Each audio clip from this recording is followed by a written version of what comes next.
알겠습니다. 자, 오늘 지금 이제 그 7월 자소 작성법 특강 수업 이제 오늘 1강 시작하게 될 거고요. 일단 제 소개 먼저 드리면은, 입시전략연구소 박지훈 소장이라고 하고요.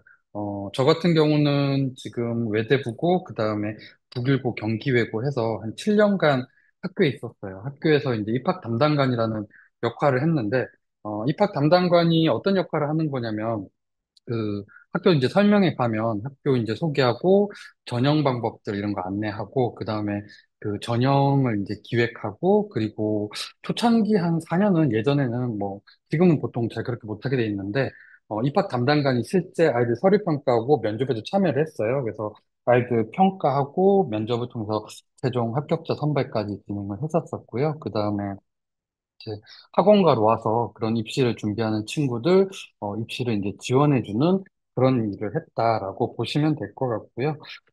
지금, 오늘부터 하게 되는 수업들은, 사실 이제 입시를 준비하는 친구들이 대상이 될 것 같아요. 대상이 될 것 같고, 그래서, 지금 수업을 시작하면서 사실 좀 말을 편하게 하고 갈게요. 친구들한테, 이제 중학생 친구들한테 수업한다라고 생각을 하고, 말을 좀 편하게 진행하려고 합니다. 그리고, 자, 일단 지금 특히 중3 친구들이 제일 급할 건데, 중3 친구들 입시를 준비하는 친구들이 이제 앞으로 남은 시간들을 어떻게 준비해야 되는지를 이제 좀 고민을 해보면, 이제 기말고사 끝났잖아요. 기말고사 끝나고, 그 다음에 이제 조금 있으면 여름방학인데, 우리한테는 이제 여름방학이 있고, 그 여름방학이 끝나고 나면 2학기가 되면서 다시 중간고사, 기말고사가 있을 거예요. 그리고 12월에 이제 최종 면접을 치르게 되겠죠. 그러면 지금 여름방학에 한 6주 정도? 5에서 6주 정도의 시간이 있을 거고, 중간고사 기간, 기말고사 기간, 보통 여기는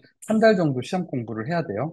그러면은 요 남은 시간들만 합치면 지금 12월 말에 면접을 보는 학교는 한 6주 정도의 시간. 그 다음에 외고 같은 경우는 12월 한 후반에 면접을 볼 거라서 5주 정도의 시간. 그래서 5, 6주의 시간이 있을 거예요. 그러면 이 시간 동안 우리 뭐 해야 되느냐? 이때 자소서를 어느 정도 완성을 시켜야 돼요.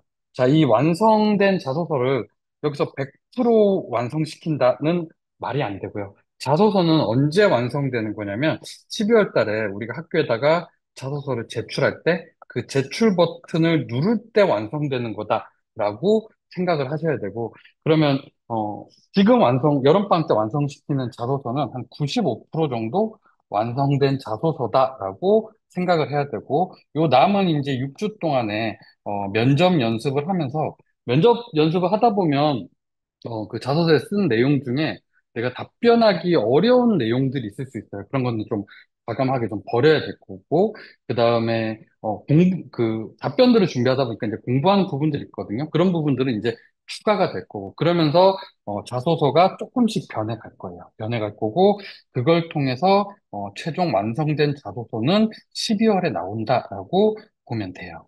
그렇게 보면 될 것 같고, 그러다 보니 여름방학 때 어느 정도 자소서는 완성이 돼야 되고, 그 다음에 지금, 잠시만요. 그 다음에, 지금 그 남은 이제 2학기부터, 12월까지, 요때는 면접에 집중을 해야 된다라고 보시면 될 것 같아요. 자, 그러면 지금 여름방학 때 우리가 이제 자소서를 써야 되는데 그 자소서를 쓰기 위해서 지금 이 7월 특강에서 뭘 할 거냐? 첫 번째, 오늘 이제 1강에서는 그 고등학교 입시의 전형 방법에 대해서 좀 이해를 해야겠죠. 그래서 전형 방법들을 이해하는 시간들을 가질 거고, 이런 것들을 이해하고 나면 이제 자소서를 어떻게 써내려 가야 되는데 이걸 어떻게 써야 되는지에 대한 고민이 생길 거예요. 그게 2강부터 3강에 걸쳐가지고 자소서 작성 방법에 대한 어, 작성 방법에 대한 수업들을 진행해 나갈 거고, 자, 자소서 작성 방법에 대한 것들을 이제 하다 보면, 우리가 이제 자소서를 써야 되는데, 이제 가장 답답한 문제가 뭐냐면, 자소서 쓸 소재가 좀 없다라는 느낌들을 굉장히 많이 받게 돼요.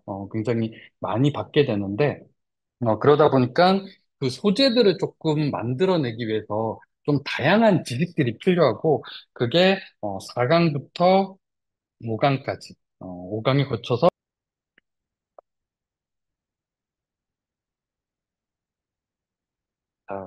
일단은 재소개했고, 그래서, 지금 이제 그런 소재를 만들 수 있는 4강, 5강의 수업들을 진행해 나갈 거다라고 보시면 될 것 같아요. 자, 이어서 하겠습니다. 자, 오늘은 그 1강을 진행을 할 거고요. 그 1강은 일단 특목 자사고의 전형 방법에 대해서 조금 설명을 드리고, 그 다음에 그 소리 면접 평가 방법, 그 다음에 학교생활 기록부 반영 방법에 대한 이야기를 하겠습니다. 자, 일단 전형 방법에 이해 먼저 진행을 하도록 하고요. 음, 경쟁률 이야기를 좀 잠깐 해보면, 지금 현재 느낌으로는 전반적으로 경쟁률이 다 상승할 추세를 보이고 있어요. 상승할 추세를 보이고 있고, 지금 2023이 황금 돼지띠 해라서 좀 경쟁률이 높게 잡혔었거든요. 잡혔다가 지금 2024 되면서 아이들이 이제 학령 인구가 떨어져서 조금 떨어지는 추세였는데, 그런데 지금 이제 자사고들에 대한 관심들이 늘어나고 있잖아요. 그러다 보니까 조금씩 경쟁률이 올랐고, 외대부고는 좀 떨어졌는데, 이제 하나고랑 상상고는 올랐죠. 그런 상황이었는데, 지금 관심도가 그 현 중3부터 이제 고교 학점제랑 이런 것들이 들어가다 보니까 오르는 추세예요. 그래서 지금 작년보다 외대부고는 좀 더 올라갈 거다라고 보는 게 맞을 것 같고, 하나고 상상고는 지금 올라 있는 상황인데, 여기서 조금 더 오를 수도 있다라고 보는 게 맞을 것 같아요. 지금 상황에서는. 그런데 이게 지금 뒤로 가다 보면 사실은 포기하는 친구들이 발생을 해요. 그래서 뒤에 상황들을 조금 더 주시해야 하기는 하는데, 어, 지금 그거 관련돼서 우리가 이제 고민해야 되는 것들이 지금 보통 이렇게 전국 단위 자사고들은 3학년 2학기까지 성적이 들어가는 학교들이 되게 많거든요. 그런데, 친구들이 이제 3학년 2학기 때, 실수를 하는 경우들이 발생을 해요. 선생님이 갑자기 시험 문제를 조금 어렵게 내는 경우들이 있고, 그러다 보면 이제 B가 하나 발생할 수 있다. 근데 그 B가 하나 발생하는 순간, 지금 이제 전국 단위 자사고들은 포기해야 되는 상황들이 올 수 있어요. 그래서 마지막까지 성적 관리 좀 철저히 해야 된다라고 말씀드릴 수 있을 것 같고요. 자, 학교별로 전형 방법 이야기 좀 잠깐 해볼게요.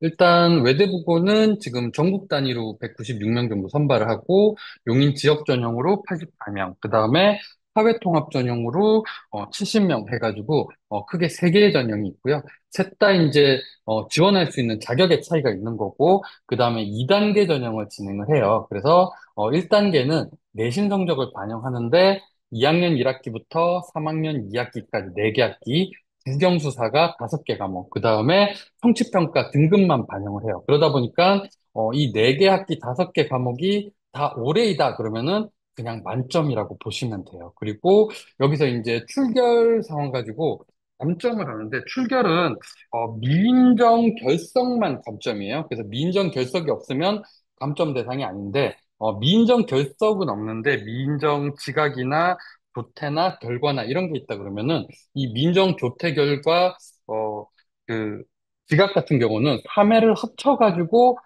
민정 결석 하루가 되거든요. 그러면 3회가 넘어가면 민정 결석이 하루가 되는 거고 3회가 안 넘어가면 그냥 없는 거예요. 그래서 그런 부분을 통해 가지고 감점을 해서 총 2배수를 뽑아서 그 2배수 선발 인원에 2배수를 뽑아서 걔네들을 대상으로 면접 평가를 진행을 하고 그걸 기반으로 지금 내신 점수 40점이랑 면접 점수 60점 합쳐서 100점 만점으로 아이들 점수를 만든 다음에 이제 그 점수 순으로 아이들을 선발한다라고 보시면 될 것 같고요. 자, 작년 경쟁률이 3.24대 1이었어요. 전국 일반인. 그래서 196명 정원에 636명이 왔거든요. 그런데 잠깐만습니다. 그런데 이 636명 중에 사실은 지금 그 뭐였지? 내신 성적에 B가 있거나 출결에 마이너스가 있는 친구는 아무도 없었다라고 보시면 돼요. 그래서 전원 다 만점이었고 이 만점자들이 지금 2배수인데 전원 다 만점이면 2배수 넘게 올라갈 수밖에 없죠. 그래서 그 인원들이 전부 다 면접을 보게 된다라고 보시면 될 것 같아요. 그리고 지금 사통은 성적 안 보고 용인도 사실은 올해이다라고 보셔야 될 것 같고요. 그래서 이 친구들을 대상으로 이제 2단계에서 면접을 진행을 하게 되는데, 자, 2단계에 이제 면접을 들어가게 되는데, 이게 면접 과정이 어떻게 되냐면, 저희가 이제 서류를 제출을 하잖아요. 서류를 제출을 하면, 서류 제출하고 면접이 들어갈 때까지 한 일주일 정도 시간이 이제 발생을 해요. 그 시간 동안에 학교에서는 학생들이 제출한 서류들을 기반으로 이 학생은 어떤 학생일 거야라는 추정 작업을 하고요. 그게 맞는지 틀리는지를 확인하기 위한 면접 질문들을 만들고 그게 우리 면접에서 나오는 면접 질문이다라고 보시면 될 것 같고 면접실에 들어가게 되면 외대부 같은 경우는 총 15분 면접을 진행해요. 15분 면접을 진행하고 면접관은 이제 3명이다라고 보시면 되고요. 면접 질문은 보통 학생당 기본적으로 3개 정도 만들어요. 그래서 자소서 기반의 질문이 3개가 나온다라고 보면 될 것 같고, 그거 외에 추가 질문이 붙을 수도 있고, 안 붙을 수도 있어요. 그래서, 그냥 질문 3개만 받고 나오는 친구들도 있고, 추가 질문이 붙어서 한 5개 받는 친구들도 있고, 뭐, 이렇게 보시면 돼요. 그런데 질문 자체를 많이 만들지는 않아요, 이 학교가. 그래서, 학생이 좀 더 많은 질문들을, 많은 이야기들을 해야 되는 학교다라고 보시면 될 것 같고요.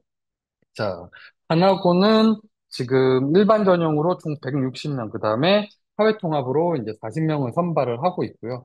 이 학교도 똑같이 2단계 전형을 해요. 그래서 1단계는 교과 성적에다가 여기도 똑같이 출결 감점을 해서 2배수를 선발해서 그 학생들을 대상으로 학생들이 제출한 서류 평가를 하고 면접 평가를 해서 요거 다 합산해서 100점 만점이 되겠죠. 그 100점 만점으로 최종 합격자를 선발하는 구조로 간다라고 보시면 될 것 같고요. 반영학기는 2학년 1학기부터 3학년 2학기까지 국영수, 사관대, 사회는 사회 역사 2개 중에 하나를 이제 보통 학기별로 다르게 들으니까 그게 이제 들어가면 될 거고 만약에 동시 이수하면은 사회가 반영되는 구조다라고 보시면 될 것 같고요. 여기는 지금 남자, 여자를 지금 다르게 뽑는데 지금 작년도 이제 남학생 경쟁률이 2.65, 여학생 경쟁률이 3.41이에요. 그러면은 지금 이 학교도 사실은 B가 하나라도 아까 전에 있거나 출결해서 감점을 받는다 그러면은 2단계 통과가 어렵다라고 보는 게 맞아요. 예전에 남학생은 경쟁률이 2배수가 조금 안 될 때가 있었거든요. 그때는 그러면 B가 하나 있는 학생도 넘어가서 면접에서 뭔가 뒤집어 볼 수 있었는데 지금은 이제 경쟁률이 오르다 보니까 남학생도 이제 B가 하나 있으면 어렵다라고 보면 될 것 같고요.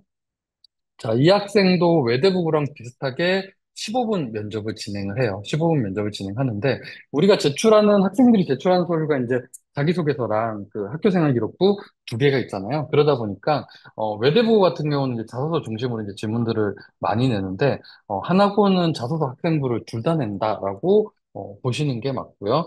지금 보시면, 여기도 개별 면접이에요. 근데 질문의 개수가 6개, 많게는 뭐 20개가 넘어가기도 한다라고 이야기했는데, 어떤 친구는 이제 학생인데 답변하는 것들을 듣다 보면 면접관이 우리가 궁금했던 부분들을 충분히 설명하고 있다라고 하면은 학생 이야기를 굉장히 많이 들을 거예요. 그렇게 되면 질문의 개수가 많이 줄어들겠죠. 그런데 학생이 설명하는 게 내가 궁금했던 부분이 아니라 다른 부분들을 설명하고 있다라고 하면 면접관이 좀 더 직접적으로 개입을 해요. 그래서 추가 질문들이 계속 들어오는 그러다 보면 질문의 개수가 굉장히 많이 늘어나게 되는 이런 구조가 된다라고 보시면 되고요. 어, 실제 하나고 입시를 이렇게 진행하다 보면 성별에 따라서 그 학생들랑 자기소개서의 질문 비율이 조금 차이가 있는 것 같다라는 생각이 좀 들고요. 그런 차이가 이제 발생하는 이유는 그 경쟁률이라고 보시면 될 것 같아요. 지금 여학생은 경쟁률이 한 3.41대 1로 조금 높고 남학생은 2.65대 1이잖아요. 그러다 보니까 여학생들은 자소서만 가지고 평가하기에는 아이들을 조금 더 가르기가 힘들기 때문에 학생부 비율이 조금 더 많이 학생부와 관련된 질문들이 좀 더 많이 나온다라고 보시면 될 것 같고 남학생들은 자소서에 대한 질문들이 조금 더 많이 나온다라고 보시면 될 것 같고요. 그 다음에 압박형 질문이 많다 뭐 이렇게 하는데 학교에서는 압박을 하려고 하는 건 아니고 이제 학생이 답변하는 거 이제 듣다 보니까 질문한 게 그 궁금한 것들이 이제 발생을 해서 그거를 이제 계속 아이들이 이제 답변한 거에 추가해서 이제 질문하는 형태로 가거든요. 그러다 보니까 학생 입장에서 이제 압박을 좀 받는 그런 느낌들을 받을 수 있어요. 이게 학교 성향인 것 같아요. 학교 선생님들 성향인데 하나고나 뭐 그런 하나고랑 비슷한 스타일의 선생님들이 있는 학교, 뭐 민사고나 이런 학교는 조금 압박형의 느낌이 올 수밖에 없어요. 왜냐면 교사들이 그 질문들을 계속 치고 들어오는 구조가 되거든요. 좀 심한 경우는 학생이 답변하고 있는데도 지원자 거기서 이 부분 조금 더 설명해 볼래요? 뭐 이런 식으로 들어올 거예요. 그래서 압박을 조금 받는 그런 느낌들을 좀 받을 거고 외대부고나 뭐 뭐 경기외고 이런 외고들 중에서도 그런 학교들은 일단 학생이 답변이 다 끝날 때까지 보통 추가 질문을 하진 않아요. 그래서 학생이 다 이야기 먼저 하게 만들어준다. 그래서 그런 차이들이 좀 있다라고 보시면 될 것 같고요. 자, 상상고를 보면, 상상고 같은 경우는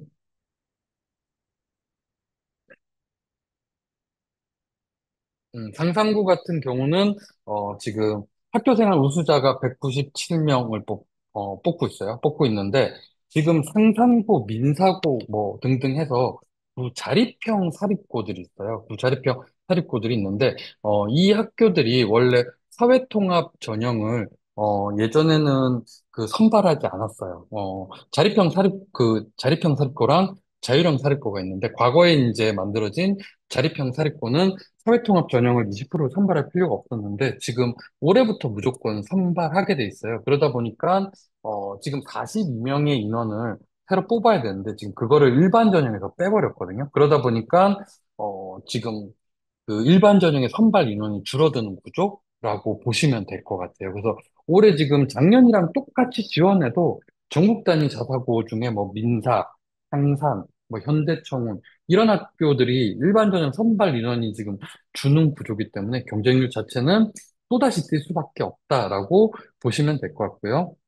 자, 이 학교는 1단계에서 이제 교과 성적에다가 아까 전에 동일하게 이제 출결 감점을 하게 되고요. 이걸 통해서 이제 2배수 아이들을 선발해서 2단계에서 이제 서류 평가를 해요. 자기소개서 학생부 뭐, 이런 것들을 보고, 그 다음에 이제 면접을 진행하게 되는데, 면접은 이제 창의융합 면접이라는 게 있고, 인성 독서 면접이라고 있고, 요거 두 개들을 이제 진행을 해서 최종 합격자를 선발하게 되고요. 학기는 2학년 1학기부터 3학년 1학기까지 지금 3개 학기가 반영이 되고요. 과목은 국영수 3개 과목에다가 사회과학 중에 하나 선택. 그래서 지금 아까 전에 다른 학교보다는 학기 수랑 과목 수가 조금 적다라고 보시면 되고요. 지금 특목 자사고는 사실 그 내신 성적 산출 방법이 학교에서 결정한 다음에 교육청에 승인을 받으면 되거든요. 그러다 보니까 학교마다 차이가 조금 있어요. 차이가 있어서 그런 부분들 확인이 조금 필요하고요. 지금 민사나 뭐 이런 학교는 지금 설명회 요때 이제 시작을 하고 있는데 이것들이 지금 계속 바뀌고 있어요. 그래서 그런 학교들은 설명회들을 통해서 학교 이제 성적 산출 방법이나 이거 바뀌는 것들 한 번 더 면접이랑 이런 부분들 바뀌는 부분들 한 번 더 확인해야 된다라는 말씀드릴 수 있을 것 같고요. 그 다음에 지금 작년도에 이제 경쟁률을 보면 상상고 같은 경우는 2.23대 1이고 남학생이 여학생이 2.9대 1이었는데 지금 42명이 빠지는 구조로 가면 남자 경쟁률이 2.7로 뛰고 여자 경쟁률이 3.53으로 뛰어요. 그래서 지금 선발 인원 자체가 일반 전형이 좀 줄어드는 구조다라고 보셔야 될 것 같고요. 그다음에 면접 질문들이랑 방식들을 좀 보면 지금 상상고는 면접을 볼 때 창의 융합 면접이랑 인성 독서 면접 두 개의 면접을 본다고 했잖아요. 그래서 면접실에 들어가기 전에 면접 대기실이라는 데가 있고요. 거기서 20분간 대기했다가 면접실 가서 이제 10분간 면접을 보고 이거 끝나고 나면 인성 및 독서 면접 준비실 가서 10분간 대기실에서 10분간 준비하고 면접실 가서 10분간 이제 면접을 보는 구조예요. 근데 창의 융합 면접 대기실에 가면 이 창의 융합 면접 질문지가 있어요. 그래서 이거를 풀면 돼요. 이걸 풀면 되고, 면접실에 가면 이거에 대한 이제 답변들을 하게 되는 구조다라고 보시면 되고요. 상용한 면접, 그 면접 문항 출제하시는 분은 상상고에 기존에 항상 그래봤어요. 그 상상고에 계시는 수학, 과학 선생님이 들어가세요. 그래서 항상 수과학과 연관돼 있는 질문들이 나온다라고 보시면 될 것 같고요. 이 질문들에 대한 이제 답변들이 다 끝나고 나면 이제 자소서랑 학생부에 있는 자기주도 학습 쪽 관련된 질문들이 이제 추가 질문이 있게 되고요. 그다음에 인성 독서 면접 대기실에 가면은 이런 이제 지문들이랑 질문이 있고 여기에 대해서 이제 답변들 정리해서 면접실 가면 이제 10분간 답변을 하면 되고 이게 다 끝나면 이제 자소서에 있는 인성이랑 그 학생부에 있는 인성 뭐 독서 관련된 내용들 이런 것들이 이제 추가 질문으로 붙는다라고 보시면 될 것 같아요. 자, 그 다음에 외고는 지금 서울 쪽 외고 경쟁률 보면 작년에 대원은 조금 뛰었고요. 명덕은 조금 내려갔고, 뭐, 서울국제는 조금 오르는 구제였고, 지금 경기권은, 경기외고는 이제 뭐 영어과 이런 데가 조금 내려가고, 성남이나 뭐 수원외고는 경쟁률이 올라가는 구조였고, 이런 구조였는데, 지금 뭐 자사고만큼 뛰지는 않을 거예요. 왜냐면 요즘은 자연계로 굉장히 많이 쏠리는 분위기다 보니까 뛰지는 않을 건데, 그러하더라도, 지금 고교 학점제 이런 것들이 있다 보니까 외고 국제고도 경쟁률이 조금 오를 분위기들을 좀 보인다. 뭐 극단적으로 올라가진 않겠지만, 그래서 그런 부분들이 좀 있을 것 같다라고 보시면 될 것 같고요. 자, 그 다음에